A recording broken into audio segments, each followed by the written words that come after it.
Breaking news చూస్తున్నాం. కాసేపట్లో Telangana cabinet భేటీ కానుంది. సీఎం రేవంత్ రెడ్డి అధ్యక్షతన సెక్రటేరియట్ లో మధ్యాహ్నం 2 గంటలకు కేబినెట్ సమావేశమవుతుంది. ఈ సమావేశంలో భాగంగా బీసీలకు 42% రిజర్వేషన్ల అమలుపై చర్చించనున్నారు. ఎస్సీ వర్గీకరణపై పలు వినతులు వచ్చిన నేపథ్యంలో దీనిపై కూడా చర్చించి విధానపరమైన కీలక నిర్ణయం తీసుకునే అవకాశం ఉంది. అలాగే బడ్జెట్ సమావేశాల తేదీలు ఖరారు చేయనున్నారు.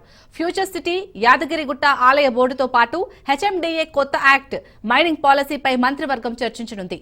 మరికొన్ని కార్యక్రమాలు ఇందిరా మహిళా శక్తి ద్వారా అమలు చేయడం పైన మంత్రివర్గ సమావేశంలో చర్చించనున్నట్లు తెలుస్తోంది.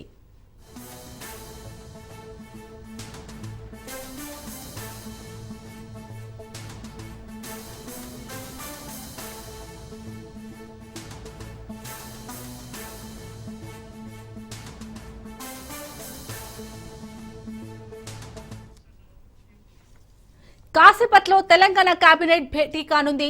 సీఎం రేవంత్ రెడ్డి అధ్యక్షతన సెక్రటేరియట్ లో మధ్యాహ్నం 2 గంటలకు కేబినెట్ సమావేశమవుతుంది. ఈ సమావేశంలో భాగంగా బీసీలకు 42% రిజర్వేషన్ల అమలుపై చర్చించనున్నారు.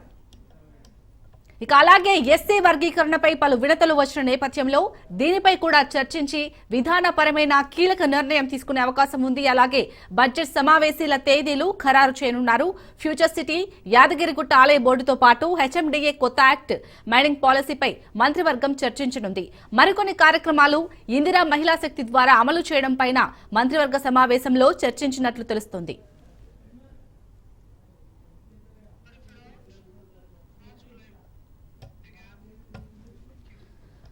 ఇక మరికొద్ది సేపట్లో సీఎం రేవంత్ రెడ్డి అధ్యక్షతన సెక్రటేరియట్ లో తెలంగాణ కేబినెట్ భేటీ కానున్నట్టుగా తెలుస్తుంది. దీనిపై పూర్తి డీటెయిల్స్ మా ప్రతినిధి క్రాంతి అందిస్తారు. క్రాంతి చెప్పండి. మా ప్రతినిధి రాజు అందిస్తారు. రాజు చెప్పండి, తెలంగాణ కేబినెట్ భేటీకి సంబంధించి అప్డేట్స్ ఏంటి? ఏ అంశాలపై చర్చించే అవకాశం ఉంది? యశాలని మధ్యాహ్నం 2 గంటలకు తెలంగాణ సచివాలయంలో తెలంగాణ ముఖ్యమంత్రి రేవంత్ రెడ్డి అధ్యక్షతన కేబినెట్ సమావేశం ప్రారంభం కాబోతా ఉంది. ప్రధానంగా ఈ యొక్క సమావేశంలో బీసీ కులగణనకు సంబంధించి, బీసీలకు రిజర్వేషన్లు, అదేవిధంగా ఎస్సీలకు సంబంధించి ఎస్సీ వర్గీకరణకు సంబంధించి చట్టబద్ధత చేసే అంశంపై ప్రధానంగా వాటికి ఆమోద ముద్ర వేసే అవకాశం కనిపిస్తూ ఉంది. ఎందుకంటే బీసీలకు ఇప్పటికే ఇటు స్థానిక సంస్థల ఎన్నికలతో పాటు ఇటు విద్యా, ఉపాధి, రాజకీయ ఏదైతే అంశాల్లో 42% రిజర్వేషన్లు కల్పించేందుకు ఇప్పటికీ దీనికి సంబంధించి కులగణన కూడా పూర్తి చేయడం జరిగింది. అయితే కులగణను రెండవసారి కూడా ఎవరికైతే గతంలో కులగణనలో పాల్గొనలేదో వారికి మరొక అవకాశం ఇవ్వడంతో దానికి కూడా ఏదైతే పూర్తయిన కులగణనకు ఈ యొక్క మంత్రి మండలి ఆమోద ముద్ర వేసే అవకాశం కనిపిస్తూ ఉంది. దీనికి సంబంధించి పార్లమెంటుకు, అంటే కేంద్ర ప్రభుత్వానికి ఇక్కడ అసెంబ్లీలో బిల్లు చేసిన తర్వాత, బిల్లు ఆమోదించిన తర్వాత పార్లమెంటుకు నివేదించే అవకాశం కనిపిస్తూ ఉంది. కేంద్ర ప్రభుత్వాన్ని కూడా కోరే అవకాశం కనిపిస్తూ ఉంది. ఖచ్చితంగా 42% రిజర్వేషన్లు బీసీలకు తెలంగాణలో కేటాయించాలని చెప్పి కూడా రాష్ట్ర ప్రభుత్వం కోరబోతోంది. దీనికి సంబంధించి ఒక అఖిలపక్ష బృందాన్ని తెలంగాణ నుంచి ఢిల్లీకి తీసుకువెళ్లేందుకు ఏ విధంగా తీసుకువెళ్ళాలి, దాని యొక్క విధి విధానాలు ఏ విధంగా ఉండాలనే దానిపై కూడా ఈ యొక్క కేబినెట్ సమావేశంలో చర్చకు వచ్చే అవకాశం కనిపిస్తూ ఉంది. అదేవిధంగా ఎస్సీ వర్గీకరణకు సంబంధించి ఏదైతే దాన్ని చట్టబద్ధత చేసేందుకు ఒక బిల్లు కూడా తీసుకురాబోతా ఉన్నారు. దీనికి సంబంధించి బిల్లును కూడా అసెంబ్లీలో ప్రవేశపెట్టడంపై కూడా చర్చించబోతా ఉన్నారు. వీటితో పాటు ఇతర అంశాలపై కూడా ఈ యొక్క సమావేశంలో చర్చకు వచ్చే అవకాశం కనిపిస్తూ ఉంది. ఈ నెలలోనే బడ్జెట్ కూడా ప్రవేశపెట్టాలి కాబట్టి దానికి సంబంధించి బడ్జెట్ తేదీలను కూడా ఈరోజు సమావేశంలో ఖరారు చేయబోతా ఉన్నారు. బడ్జెట్ ఎన్ని రోజులు నిర్వహించాలి, అదేవిధంగా ఈ యొక్క బడ్జెట్ సమావేశాలను ఏ తేదీల్లో నిర్వహించాలని చెప్పి కూడా ఈ యొక్క సమావేశంలో చర్చించబోతా ఉన్నారు. ఇప్పటికే అసెంబ్లీ ప్రరోగ అయింది కాబట్టి మళ్ళీ ఉభయ సభలు ప్రారంభం కావాలంటే ఖచ్చితంగా గవర్నర్ స్పీచ్తో ప్రారంభం కావాల్సి ఉంటుంది. కాబట్టి గవర్నర్ యొక్క స్పీచ్కు కూడా ఈరోజు ఆమోద ముద్ర వేసే అవకాశం కూడా కనిపిస్తూ ఉంది. వీటితో పాటు ఇతర అంశాలు కూడా ఈరోజు కేబినెట్ సమావేశంలో చర్చకు వచ్చే అవకాశం కనిపిస్తూ ఉంది. ప్రధానంగా ఇందిరమ్మ ఇళ్లలో ఇసుక ఉచితంగా ఇవ్వాలని చెప్పేసి గతంలోనే ప్రభుత్వం నిర్ణయించింది. దీనికి సంబంధించి క్షేత్రస్థాయిలో అమలు జరగడం లేదని చెప్పేసి ఇప్పటికే పలు ఫిర్యాదులు కూడా అందిన నేపథ్యంలో ఈ అంశంపై కూడా కేబినెట్లో చర్చకు వచ్చే అవకాశం కనిపిస్తూ ఉంది. కొత్త రేషన్ కార్డుల పంపిణీ ఇప్పటికే ఏదైతే ఎమ్మెల్సీ ఎన్నికల కోడ్ ముగిసిన నేపథ్యంలో కొత్త రేషన్ కార్డుల పంపిణీ చేయాలని చెప్పి కూడా ప్రభుత్వం భావిస్తూ ఉంది. దీనికి సంబంధించి విధి విధానాలను కూడా ఈరోజు కేబినెట్ సమావేశంలో చర్చించే అవకాశం కనిపిస్తూ ఉంది. వీటితో పాటు కొత్త టూరిజం పాలసీ, అదేవిధంగా యాదాద్రికి సంబంధించినటువంటి యాదగిరిగుట్ట బోర్డు టీటీడీ తరహాలో యాదగిరిగుట్ట బోర్డుకు సంబంధించి ఎండోమెంట్ బిల్లును కూడా సవరణ చేయాలని చెప్పేసి ప్రభుత్వం భావిస్తోంది. దానికి సంబంధించి కూడా ఒక బిల్లుకు కేబినెట్ ఆమోద ముద్ర వేసే అవకాశం కనిపిస్తూ ఉంది. వీటితో పాటు పలు ఇతర అంశాలు కూడా ఏవైతే పరిపాలనకు సంబంధించి ఇతర సంక్షేమ అభివృద్ధి పథకాలకు సంబంధించి కొన్ని ఇతర అంశాలపై కూడా ఈరోజు సమావేశంలో చర్చకు వచ్చే అవకాశం కనిపిస్తూ ఉన్నట్టుగా కూడా తెలుస్తూ ఉంది. ప్రధానంగా బీసీలకు సంబంధించి రిజర్వేషన్లు 42% రిజర్వేషన్లకు సంబంధించి, అదేవిధంగా ఎస్సీ వర్గీకరణకు సంబంధించి చట్టబద్ధత, ఈ అంశాలపై ప్రధానంగా చర్చించబోతా ఉన్నారు. ఢిల్లీకి అఖిల పక్షాన్ని ఎప్పుడు తీసుకెళ్లాలనే దానిపై కూడా ప్రధానంగా చర్చించబోతా ఉన్నారు. బడ్జెట్ సమావేశాల తేదీ కూడా ఈరోజు ఫైనల్ చేసే అవకాశం అయితే మనకు కనిపిస్తూ ఉంది. వీటన్నిటిని కూడా ఈరోజు కూలంకషంగా చర్చించబోతా ఉన్నారు. మొత్తం 36 అంశాలకు సంబంధించినటువంటి ఈరోజు అంశాలపై క్యాబినెట్లో సమావేశం జరుగుతుందని చెప్పి ప్రభుత్వ వర్గాలు చెప్తున్న పరిస్థితి కనిపిస్తూ ఉంది. మరికొద్ది సేపట్లోనే సెక్రటేరియట్లో సీఎం రేవంత్ రెడ్డి అధ్యక్షతన ఈ యొక్క తెలంగాణ కేబినెట్ సమావేశం ప్రారంభం కాబోతా ఉంది. రైట్, థ్యాంక్ యూ రాజు.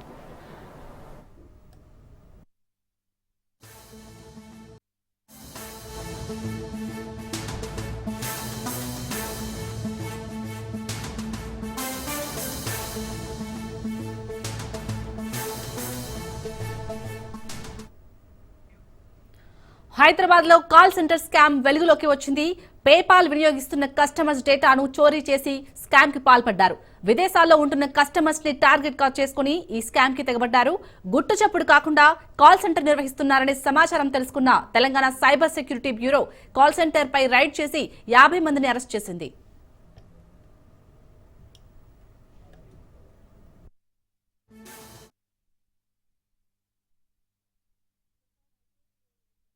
హైదరాబాద్ లో కాల్ సెంటర్ స్కామ్ వెలుగులోకి వచ్చింది. పేపాల్ వినియోగిస్తున్న కస్టమర్స్ డేటాను చోరీ చేసి స్కామ్ కి పాల్పడ్డారు. విదేశాల్లో ఉంటున్న కస్టమర్స్ నే టార్గెట్ గా చేసుకుని ఈ స్కామ్ కి తెగబడ్డారు. గుట్టు చప్పుడు కాకుండా కాల్ సెంటర్ నిర్వహిస్తున్నారనే సమాచారం తెలుసుకున్న Telangana cyber security bureau call centre పై రైడ్ చేసి 50 మందిని అరెస్ట్ చేసింది.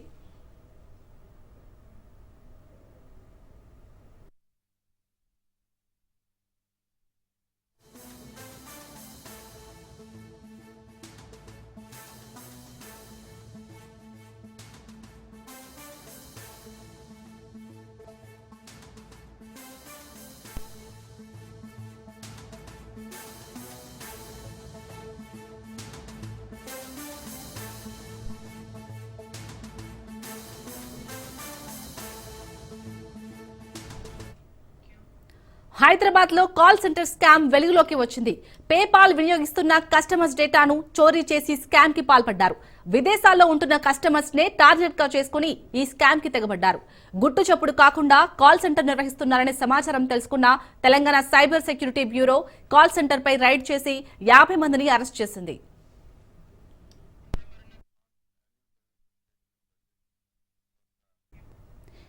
హైదరాబాద్ లోని కాల్ స్కామ్ గుట్టురట్టుకు సంబంధించి పూర్తి డీటెయిల్స్ మా క్రైమ్ బ్యూరో చీఫ్ పవన్ అందిస్తారు. పవన్, చెప్పండి, దీనికి సంబంధించి పూర్తి అప్డేట్స్ ఏంటి?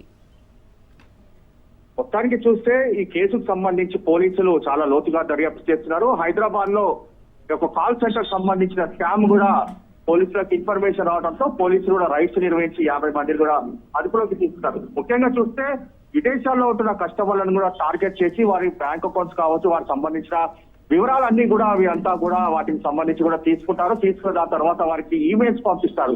ఈమెయిల్స్ పంపించిన తర్వాత వారికి అనేక విధాలుగా దీనికి సంబంధించి టోకరా వేస్తారు. దాదాపు 50 మందిని కూడా అరెస్ట్ చేసిన నేపథ్యంలో పూర్తిగా వారి వద్ద నుంచి కూడా కొంత సాఫ్ట్వేర్ ని కూడా రికవర్ చేస్తారు. అంతేకాకుండా పేపాల్ వినియోగించి కస్టమర్ సంబంధించిన డేటాను కూడా చోరీ చేస్తారు. దాని తర్వాత దీనికి సంబంధించి వారికి ఫేక్ ఈమెయిల్స్ పంపిస్తారు. ఫేక్ ఈమెయిల్స్ ద్వారా కూడా డబ్బులు కూడా పూర్తిగా దండుకుంటున్నారు. ఇక కోట్లాది రూపాయలు కూడా దండుకున్నట్టుగా దీనికి సంబంధించి ఇప్పటికే ఆ తెలంగాణ సైబర్ సంబంధించిన పోలీసులు గుర్తించారు. అయితే ఇంకా ఈ కేసుకు సంబంధించి కూడా ఇన్వెస్టిగేషన్ చేస్తున్నాము. ఇంకా ఎవరైనా బాధితులు ఉంటే నేరుగా ఆ సైబర్ క్రైమ్ సంబంధించి పోలీసులకు కూడా ఫిర్యాదు చేయాలని చెప్పి కూడా ఇప్పటికే సైబర్ క్రైమ్ పోలీసులు కూడా కోరుతున్నారు. పవన్, ఇప్పటికైతే 50 మందిని అరెస్ట్ చేసినట్టుగా తెలుస్తుంది. వాళ్ళ దగ్గర నుంచి ఎలాంటి ఇన్ఫర్మేషన్ వస్తుంది? అధికారులు ఏమన్నారు?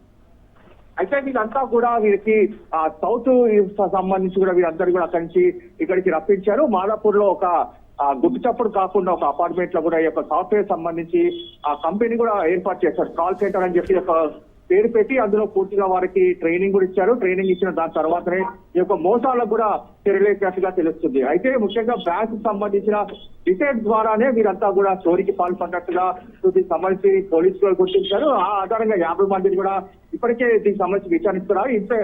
ఎప్పటి నుంచి జరుగుతుంది, ఇంతవరకు ఇంతమంది మోసం చేశారు, ఇంత కోట్ల రూపాయలు టర్న్ ఓవర్ ఎలా జరిగింది, ఎక్కడికి పంపించారు యొక్క పైసలు, దానిపైన కూడా పోలీసులు ఇంకా దర్యాప్తు చేస్తున్నారు. Right, thank you Pawan.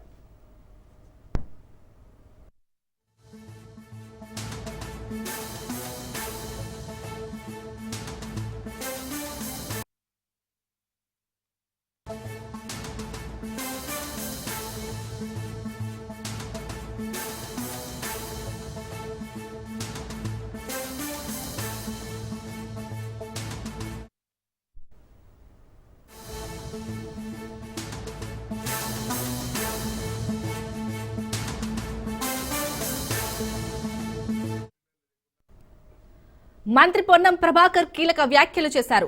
MLC ఎన్నికల్లో కాంగ్రెస్ ఓటమిపై స్పందించిన పొన్నం బీజేపీ బీఆర్ఎస్ కలిసి కాంగ్రెస్ ను ఓడించాయని చెప్పారు. అభ్యర్థిని పెట్టకుండా బీజేపీతో బీఆర్ఎస్ కుమ్మక్కైందని తీవ్ర ఆరోపణలు చేశారు. కేటీఆర్, హరీష్ రావు ఎవరికి ఓటేశారో చెప్పాలని డిమాండ్ చేశారు. ఇక తక్కువ ఓట్లతోనే ఎమ్మెల్సీ ఎన్నికల్లో ఓడిపోయామన్నారు పొన్నం ప్రభాకర్.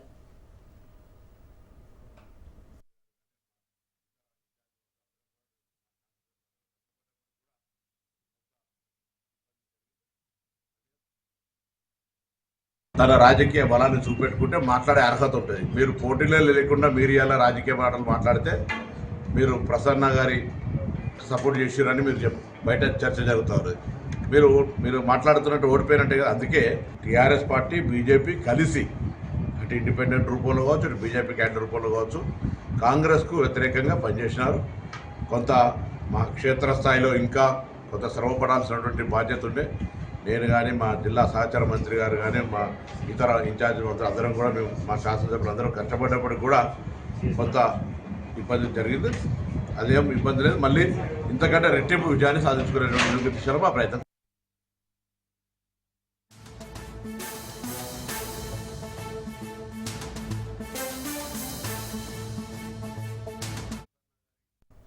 హైదరాబాద్ బాచుపల్లిలో కారు బీభత్సం సృష్టించింది.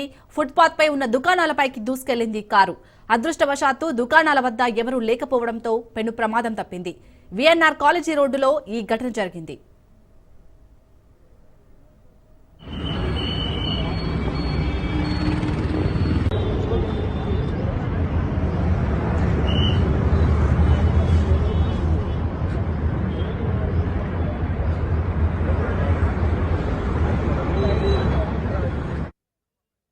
హైదరాబాద్ బాచుపల్లిలో కారు బీభత్సం సృష్టించింది. ఫుట్పాత్ పై ఉన్న దుకాణాలపైకి దూసుకెళ్లింది కారు. అదృష్టవశాత్తు దుకాణాల వద్ద ఎవరూ లేకపోవడంతో పెను ప్రమాదం తప్పింది. విఎన్ఆర్ కాలేజీ రోడ్డులో ఈ ఘటన జరిగింది.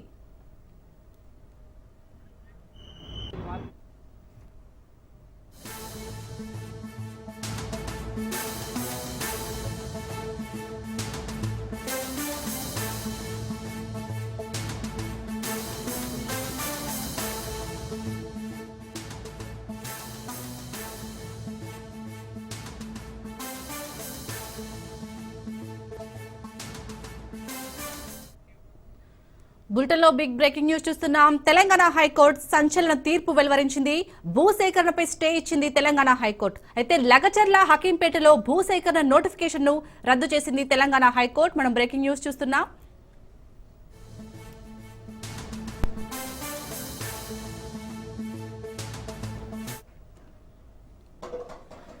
తెలంగాణ హైకోర్టు సంచలన తీర్పు వెలువరించింది. భూసేకరణపై స్టే ఇచ్చింది తెలంగాణ హైకోర్టు. లగచర్ల హకీంపేటలో భూసేకరణ నోటిఫికేషన్ ను రద్దు చేసింది తెలంగాణ హైకోర్టు.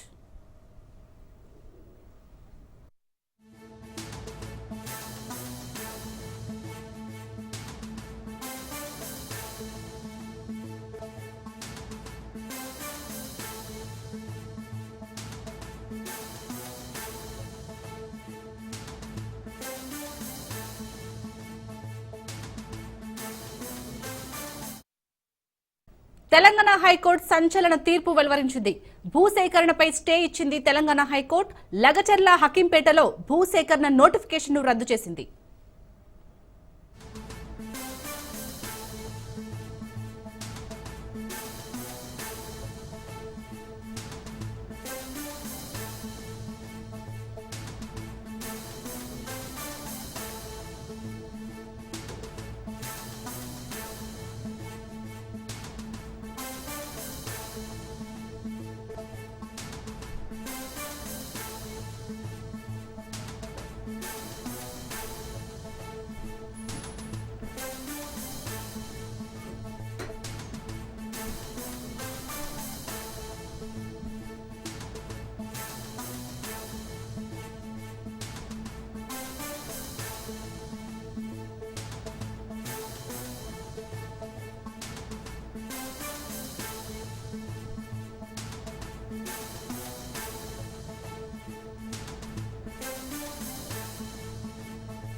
భూసేకరణపై తెలంగాణ హైకోర్టు ఇచ్చిన తీర్పుకు సంబంధించి పూర్తి డీటెయిల్స్ మా ప్రతినిధి పవన్ అందిస్తారు. పవన్, భూసేకరణకు సంబంధించి తెలంగాణ హైకోర్టు కూడా స్టే విధించింది. అయితే ఇప్పటికీ ఒక నోటిఫికేషన్ సంబంధించి కూడా దాన్ని రద్దు చేసి కూడా ఉత్తర్వులు జారీ చేసింది. అయితే కొన్ని రోజుల నుంచి కూడా లగచర్ల రైతులకు సంబంధించి భూసేకరణ కూడా ప్రభుత్వము నోటిఫికేషన్ విడుదల చేసింది. అయితే దాంతో హైకోర్టు కూడా ఆశ్రయించారు. హైకోర్టు సుదీర్ఘంగా దీనిపైన విచారణ కొనసాగించారు. విచారణలో భాగంగా చూస్తే ఇందులో ప్రధానంగా హైకోర్టు మాత్రము స్టే విధిస్తూ కొద్దిసేపటి క్రితం ఉత్తర్వులు జారీ చేసింది. మొత్తానికి మాత్రము ఈ యొక్క తీర్పు ప్రసాదికి సంబంధించి లగచర్ల రైతులు అయితే ఉన్నారో వారంతా కూడా హర్షం వ్యక్తం చేస్తారు. ఎందుకంటే తమ భూములను ప్రభుత్వం అక్రమంగా లాక్కోవాలని చూసింది కాబట్టి దీనికి సంబంధించి తాము హైకోర్టు ఆశ్రయించాము, తమకు న్యాయం జరిగిందని చెప్పి కూడా ప్రధానంగా ఇటు రైతులు కూడా చెప్తున్న పరిస్థితి కూడా కనిపిస్తుంది. పవన్, అలాగే భూసేకరణ నోటిఫికేషన్ అయితే రద్దు చేసింది హైకోర్టు. మరి నెక్స్ట్ ప్రభుత్వం ఏ విధంగా అంటే ఏ ఆలోచనతో ఉండొచ్చు అనుకుంటారు? అయితే మొత్తానికి మాత్రము హైకోర్టు ఇచ్చిన తీర్పును మాత్రము సవాల్ చేస్తూ సుప్రీంకోర్టుకు వెళ్లే ఆలోచనలో ఉన్నట్టుగా దీనికి సంబంధించి కూడా మనకు తెలుస్తుంది. అయితే ముఖ్యంగా హైకోర్టులో ఏ గ్రౌండ్ లెవెల్స్ లో దీనికి సంబంధించి కూడా నోటీసులు రద్దు చేస్తూ ఉత్తర్వులు జారీ చేసి దానికి సంబంధించి కూడా లీగల్ ఒపీనియన్ కూడా తీసుకుంటారు. లీగల్ ఒపీనియన్ దాని తర్వాత ప్రభుత్వం దీనిపైన దీనికి సంబంధించి సుప్రీంకోర్టుకు వెళ్తుందా లేకపోతే ఇక్కడికి ఆగిపోతుంది. ఎందుకంటే ఈ యొక్క భూసేకరణకు సంబంధించి లగచర్ల రైతులు చాలా పోరాటం కూడా చేశారు. తమ భూములను సంబంధించి తాము ఎవరికి ఇవ్వమో తాము యొక్క భూములను పండించుకుంటున్నామని చెప్పి కూడా రైతులు కూడా దీని పట్ల కూడా ఆగ్రహం వ్యక్తం చేసిన పరిస్థితి కూడా చూస్తాము. కాబట్టి దీనిపైన రైతులు హైకోర్టు కూడా వెళ్లారు. హైకోర్టులో కూడా దీనికి సంబంధించి చాలా సుదీర్ఘంగా వాదనలు కూడా కొనసాగించిన నేపథ్యంలో కొద్దిసేపటి క్రితం హైకోర్టు యొక్క సంచలన తీర్పును కూడా విడుదల చేస్తూ ఉత్తర్వులు జారీ చేసింది. Right, thank you Pawan.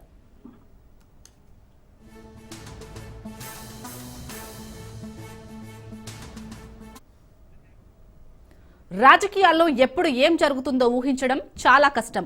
మొన్నటి వరకు పప్పు పప్పు అంటూ విమర్శలు ఎదుర్కొన్న నారా లోకేష్ ఇప్పుడు రాజకీయంగా పరిణితి కనబరుచుతున్నారు.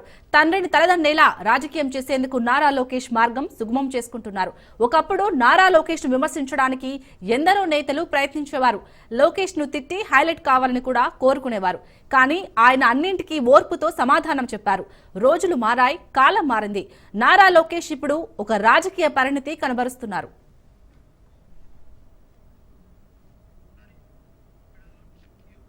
నాడు సీఎంగా జగన్మోహన్ రెడ్డి ఉన్న సమయంలో ఆయన నేరుగా నారా లోకేష్ పేరు ఉచ్చరించడానికి కూడా ఇష్టపడేవారు కారు. అలాంటిది ఇప్పుడు నారా లోకేష్ జగన్మోహన్ రెడ్డి పేరు పెట్టి పిలుస్తూ విమర్శలు గుప్పిస్తున్నారు. అంతేకాదు జగన్మోహన్ రెడ్డి తీరును ప్రశ్నిస్తున్నారు. అసలు రాష్ట్రానికి జగన్మోహన్ రెడ్డి ఏం చేశారో చెప్పాలని కూడా ప్రశ్నించారు. గతంలో జగన్మోహన్ రెడ్డి ఎప్పుడూ తన అది చేశాను ఇది చేశానని పెద్ద ఎత్తున చెప్పుకునేవారని, అసలు గ్రౌండ్ రియాలిటీ వేరంటూ నారా లోకేష్ డైరెక్ట్ విమర్శలు ఇప్పుడు కలకలం రేపుతున్నాయి. చంద్రబాబు నాయుడు ఏ హామీలు నిలబెట్టుకోవడం లేదని తాజాగా జగన్ మండిపడ్డారు.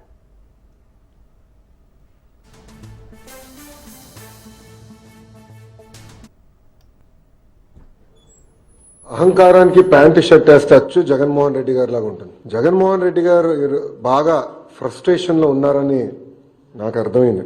అధికారంలో ఉన్నప్పుడు దౌర్జన్యాలు, ఇంకో పక్కన అవినీతి అడ్డగోలుగా వ్యవహరించారు. జగన్మోహన్ రెడ్డి గారిలో మేమందరం కోరుకునేది ఏంటంటే ఒక ముఖ్యమంత్రిగా పనిచేసిన వ్యక్తి ఉందాతనంగా మాట్లాడతారు, వాస్తవాల దగ్గరగా మాట్లాడతారు, ఒక వ్యక్తిని కించపరుచుకునే విధంగా మాట్లాడతారని అనుకున్నాం. అధికారంలో ఉన్నప్పుడు ప్రజల్ని కలవలేదు, ప్రతిపక్షానికి వచ్చిన తర్వాత హౌస్కి రారు. అంటే ఎప్పుడు దూరంగా బతకాలని కోరుకునే వ్యక్తి జగన్మోహన్ రెడ్డి గారు. ఎన్నికల ముందల వై నాట్ 175 అని పదే పదే చెప్పిన వ్యక్తి ప్రజలు 11 స్థానాలు ఇచ్చారు. ప్రజలే మీకు ప్రతిపక్ష హోదా ఇవ్వకూడదని నిర్ణయించుకున్నారు.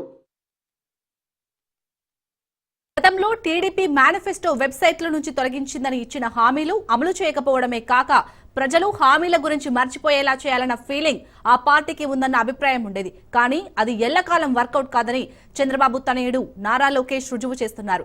గత అసెంబ్లీ ఎన్నికల్లో తాము ఇచ్చిన హామీలు ఒక్కొక్కటిగా అమలు చేస్తున్నామని, తాము హామీ ఇచ్చామంటే అమలు చేసి తీరుతామన్న భావన వచ్చేలాగా వ్యవహరిస్తున్నారు. మొత్తంగా నారా లోకేష్ జగన్మోహన్ రెడ్డిని విమర్శించిన తీరు నిజంగా ఆశ్చర్యాన్ని కలిగించింది.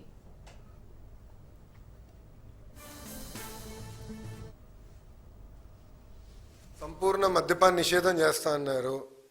సొంత బినామీలు పెట్టుకుని అడ్డగోలుగా మద్యం పైన డబ్బులు సంపాదించాడు. అవునా కదా? ఓకే, సూటిగా ప్రశ్నిస్తున్నా, సొంత బిడ్డలపైన ప్రమాణం చేయమనండి ఆయన అవినీతి చేయలేదని మద్యంలో. సొంత బిడ్డలపైన ప్రమాణం చేయమనండి, మద్యంలో నేను అవినీతి చేయలేదని. Will accept. జగన్మోహన్ రెడ్డి గారు ఛాలెంజ్ చేస్తున్నాను, ప్రమాణం చేయమనండి. అరే ఆయన హామీలు నిలబెట్టుకుని మమ్మల్ని అహంకారానికి ప్యాంటు షర్టు వేస్తే అది జగన్మోహన్ రెడ్డి అని, ప్రజలు ప్రతిపక్ష హోదా ఇవ్వనప్పుడు ప్రతిపక్ష హోదా ఎలా వస్తుందని ప్రశ్నించడం, సొంత కుటుంబ సభ్యుల జగన్మోహన్ రెడ్డి నమ్మడం లేదనడం, పవన్ కళ్యాణ్కి వచ్చిన మెజార్టీ ఎంత, మీకు వచ్చిన మెజార్టీ ఎంత అని ప్రశ్నించడం, ఇవన్నీ కూడా ఆసక్తి కలిగించే అంశాలు. అసలు జనసేనకి వచ్చిన సీట్లెన్ని, మీకు వచ్చిన సీట్లెన్ని, ఇలా అనేక కౌంటర్లు నేరుగా జగన్మోహన్ రెడ్డిని టార్గెట్ చేసేలా చేయడం చిన్న విషయం ఏమీ కాదు. జగన్ కు స్క్రిప్ట్ సజ్జల ఇస్తే మాట్లాడతారని, తాను అలా కాదని చెప్పుకొచ్చారు. ఇక చివరగా జగన్మోహన్ రెడ్డిపై లోకేష్ విసిరి కౌంటర్ దిమ్మ తిరిగి మైండ్ బ్లాక్ అయ్యేలా ఉంటుందంటే ఆశ్చర్యపోనక్కర్లేదు. అది మద్యం విషయంలో అవినీతి చేయలేదని మీ పిల్లలపై ఒట్టేసి చెప్పగలరా జగన్ అంటూ నిలదీశారు. ఇలా ఒక్కొక్క కౌంటర్ తో జగన్మోహన్ రెడ్డికి లోకేష్ అస్త్రాలు విసిరారు. మొన్నటి వరకు ఏపీలో ఎప్పటికైనా లొల్లి తప్పదన్న అభిప్రాయం ఉంది. బయటకు సౌమ్యుడిగా కనిపించిన నారా లోకేష్ పార్టీలో ఇప్పుడు నెంబర్ 2, ప్రభుత్వంలో నెంబర్ 2. ఎప్పుడైనా పార్టీలో నెంబర్ 1 తనే అవుతారు. అలాగే ప్రభుత్వంలో నెంబర్ 1 కూడా తనే కావాలని కోరుకుంటారు. ఆ సమయంలో నారా లోకేష్ కంటే ముందుగా పవన్ కళ్యాణ్ ఉన్నారు. కానీ ఆయన జనసేన పార్టీ నేత. కూటమిగా ఎన్నికల్లో కలిసి పనిచేసిన నేతలు వచ్చే రోజుల్లో మొత్తం వ్యవహారాన్ని ఎలా డీల్ చేసుకుంటారన్నది రెండు పార్టీల భవిష్యత్ ముఖ చిత్రాన్ని ఆవిష్కరించే అవకాశం ఉంది.